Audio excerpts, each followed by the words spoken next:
जड़े भाई दी तीन थर मत से गोटे क्वेश्चन पचार मुझे चेक करी आपण सहित सेयार करदे। मैडम इंजेक्शन देकी भी कष्ट जना पड़ा ना कि जना पड़ोनी प्लीज कह सर्जरी सरला बेले पेन हम प्लीज कह सर्जरी कला बेले काटिला ना तापर प्लीज कह मोर चारिटा दांत सेमिति हम से भाईकर उत्तर रे मुझे मात्र कहूँ चाहूँगी बहुत काटब जितेबाला आप सर्जरीटा सरीज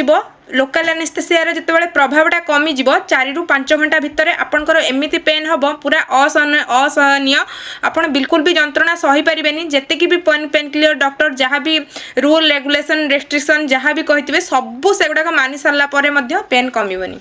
आउ आपणकर एमती जंत्रणा हम जी भी पेन क्लियर खाई आप चाहू नथिले भी कांदी आखिर धार धार लुह बोही आसो ऑटोमेटिक फोटो ये सेयार कर दूसरी से फोटो रे देखंतु आपण माने कଳରେ जेतिकी जगह रहिबा कथा दांतटा उठिया पई ताठू से अधिक बड़ थिला तो डॉक्टर सेति पई एक्सरे रे मते कहि देथिले कि देखो एठी जो दांतटा अछि ना सेटा टिके बड़ अछि आ गोटे इंपोर्टेंट कथा जो माने सर्जरियन थांती दांत को सर्जरी करंती से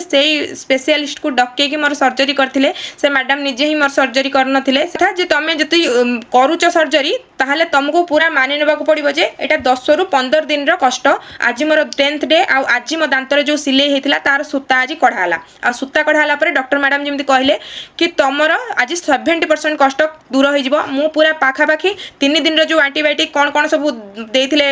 जो दरज पई औषध सेटा 3 दिन पई देथिले 10टा थिला जोटा कि 3 टाइम खाइबार थिला तो सेटा पूरा सरे साला परे मु खाली 6 दिन पेन क्लियर खाई जोटा कि 3 ରୁ 4 स्ट्रिप जाई सालानी गोटे स्ट्रिप रे 15टा थिला तो भाभी परथांतु केते जोरे बिंधुथबो थिला जेतेबेले पेन किलर देइथिबे आ से दांत उपाडुथबे कष्ट हबो कि नाही सेतेबेले से पूरा चारि पाख बुले बुले कि शायद से लोकल एनेस्थेसियाटा देले मु जा अनुभव कले कहिथिले मते 4 थर ही इंजेक्शन दिया हबो किंतु 4 थरठू अधिक तळरा जगारा देले कारण से गम्सटा पूरा मोटा थाए मोटा चमड़ा को काटिले काटिके से दांत जेतेबेले ताकू भिजिबल हैला गोटे एडे बड़ दांत से बाहर करले ता भितर बिल्कुल भी दांत बाहर नथिला चमड़ा मते अनुभव होतला जेतेबेले दांत खाली उठुथिला तो दांत बिल्कुल उठी नथिला से को पूरा बाहर कले तो से प्रोसेस पे बहुत समय मोर लागिला मते बहुत ही पेन होतला आ कार केमती कोन हेतियो म जानिनी आ तुम दांत जदी भिजिबल अछि ताहले तुमर से दांत काढिबा को बहुत कम समय लागिवो खाली लोकल एनेस्थेसिया देबे आ दांत फटाक से काढ देबे तमे गोटे सर्जरी करिवो मानि नबो कि तुमको काटिबनी पेन हबनी सेटा बिल्कुल भी नुहे सर्जरी माने कष्ट कष्ट जा का को 5 दिन रे कष्ट ठीक हे जाय का को 4 दिन रे ठीक हे जाय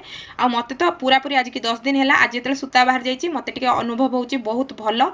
आउ तापरे गरम पानी रो जो गार्गलिंग करियो कहचंती टिके लूण पकेकी जोटा कि दी थर कहचंती से जो प्रोसेस जहाँ कहचंती मु सेगुडा पूरा मानुची और मानिकी से दांतटा को मोर पूरा ठीक करियो चाहूची बहुत बढ़िया भाव में हिल होउची मते जहाँ आज देखिके कहले आ तुमर 4-5 दिन भितर ठीक हे जिवो जदी तमे एमिति खाली गरम पानी गार्गलिंग करिवो।